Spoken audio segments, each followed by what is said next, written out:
চিবুকের ঘাম মুছে নিয়ে ফিরে যাবে রোদ পাখি আকাশের দিকে।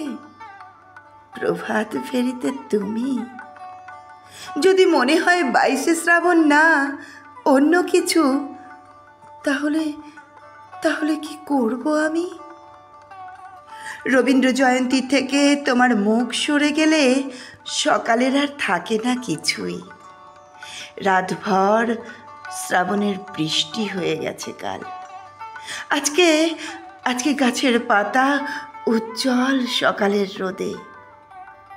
তুমি গাছ হয়ে ওঠো, সবুজ ভেজা পাতার এমন সকাল। যদি বলো রেখে দিতে পারি আয়ুষ্মান জীবনের সমস্ত সংকেতে। তবু তুমি বুঝি আকাশের পাখি, বারবার চলে যাও দূরে। ডানা জুড়ে পাখিদের রং চোখ টানে, মুখে রোদ লেগে থাকে, পুড়ে যায় মুখ। দেখি তুমি কত দূর যেতে পারো। কখনো যে চোখে আসে জল, হারতে হারতে দেওয়ালে রেখেছি পিঠ। খুব বেশি কি চেয়েছি?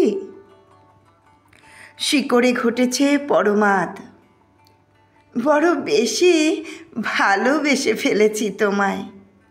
হাপিত্যেশ বসে আছি, কবে তুমি অনাবিল সোহাগে জড়াবে। গত রাতের কথা বলি।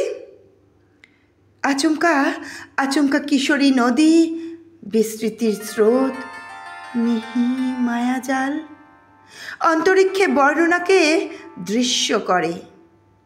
শব্দময় বলিষ্ঠ তরঙ্গ তুমি, যেন তমসার তীরে শ্যাম ও রাধা, গোপন আলিঙ্গন, সোহাগী বাতাস, ঠিক যেন কাঁটা বেঁধার পর রক্তক্ষরণ।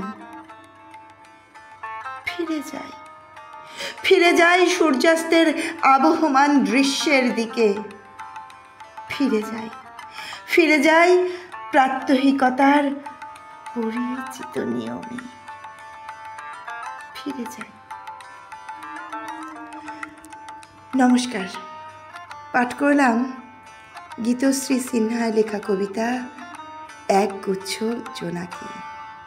কণ্ঠে আমি পম্পা কুণ্ডু।